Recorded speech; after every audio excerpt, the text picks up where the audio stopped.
This weekend, but if you don't want to watch football, maybe movies are your thing, and good for you. Michael Cook is joining us now to talk about two that you might want to see this weekend. All right, so we got The Card Counter and Kate, right? Correct. So let's talk about The Card Counter first. This is opening at theaters today. It stars Oscar Isaac and Tiffany Haddish. Basic plot line is Oscar Isaac plays a card counter. He goes from small casino to small casino, plays blackjack, and makes a little bit of money to kind of keep going.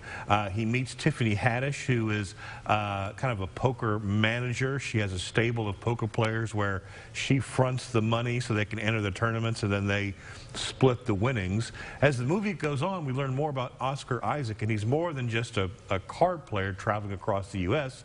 It turns out he spent almost 10 years in prison because he was at the infamous Abu Ghraib military prison where they beat the prisoners and had to go to prison for that. So, he has that air of just despair, but that heaviness of being a former inmate. He meets a young man played by Ty Sheridan, whose father worked with Oscar Isaac in prison, and they develop a friendship, and he tries to put this young man on the right path as they travel along the U.S. playing poker and blackjack.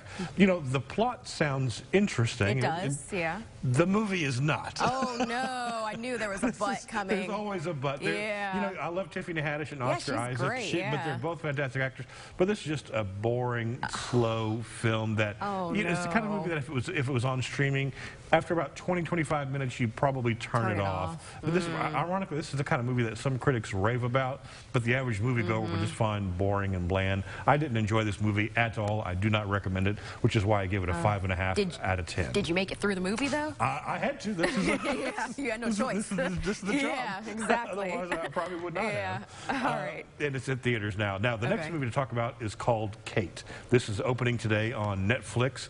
It stars Mary Elizabeth Winstead. She plays an assassin working in Japan. Woody Harrelson is her handler and mentor who gets her the jobs.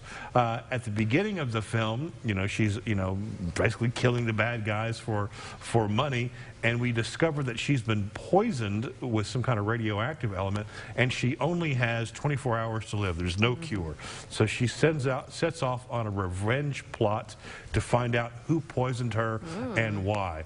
Along the way, she comes across a young teenager who is the daughter of one of her former victims who she had to assassinate because he was some kind of gangster, gang leader, and they crisscross across Tokyo trying to find the person or persons who just killed her, but she's living on borrowed time. The production of this movie, in terms of the way it looks, is very stylistic.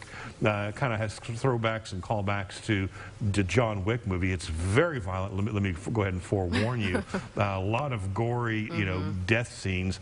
The action scenes are well done. I will give it that. And where's the butt? There's another butt coming. I feel it. You know where I'm going. Yeah. But the script is just lackluster. You don't care about the characters. There's a twist that you can just see coming a mile away. So this was just not an enjoyable action flick, which is why I give it a 4.5 out of 10. 4.5? 4.5. It was just not. You've seen this movie 10 times before. Really? And sometimes you can do that if it makes it some kind of compelling storyline, but this one just didn't cut it. So not two good movies to see this weekend. So watch football instead. Watch some football if that's what you want to watch instead. All right. Thanks so much. All right, let's check in now with Rance. Give a shout out to